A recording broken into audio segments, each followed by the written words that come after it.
नमस्कार आदरणीय कृषक दाजुभाइ तथा दिदीबहिनीहरू, यो तपाईको म गहुँ खेतमा आएको छु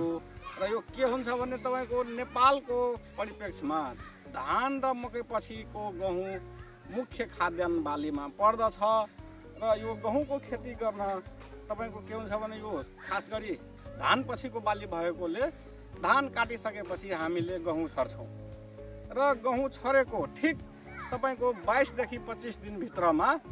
गहुँको पहिलो सिँचाइ दिनुपर्ने हुन्छ र पहिलो सिँचाइ दिँदा तपाईहरुले के हुन्छ भने ठीक मतलब हल्का सिँचाइ गर्नुपर्छ। हल्का सिँचाइ गर्नुभयो भने गहुँ राम्रो बाली हो, यसलाई हल्का सिँचाइ गर्नुपर्छ। यदि गहुँमा सिँचाइ बढी भयो भने यस्तो पहेँलो हुन जान्छ र तपाईको के भयो भने यदि पहेँलो भयो भने यो गहुँ राम्रो उत्पादन दिँदैन र तपाईको के हुन्छ भने धेरै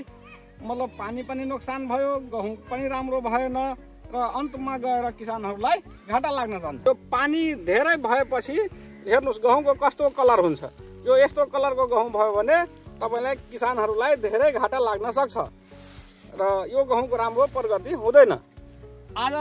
यो गहुँमा तपाईको पहिलो युरिया मल टप ड्रेसिङ जसलाई हामी भन्छौँ त्यो टप ड्रेसिङ गर्ने बेला भएको छ। आज हामी युरिया मल छर्किन आएको छौँ। हेर्नु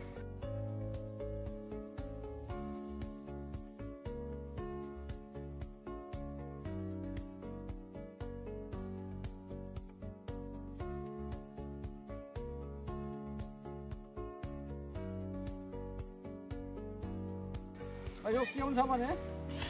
सिँचाइ गरिसकेपछि गहुँ बालीमा सिँचाइ गरिसकेपछि त्यसपछि जब यसो जग्गामा मतलब बारीमा हिँड्दा गहुँ बारीमा खुट्टाहरू च्याप्ने बेला भएन भने तपाईको के हुन्छ भने अलि माटो कडा भयो भने त्यति बेला आएर युरिया मल प्रयोग गर्ने र युरिया मल प्रयोग गर्दा के हुन्छ भने यदि जग्गामा योभन्दा पहिला डिएपी युरिया पोटास प्राङ्गारिक मलहरू राम्रोसँग हामीले राखेको छौँ भने टप ड्रेसिङ गर्ने बेलामा गहुँको बालीको अवस्था हेरी 1.5 देखि 2 किलो प्रति कट्ठाको दरले युरिया सिँचाइ के अरे टप ड्रेसिङ गर्न सकिन्छ।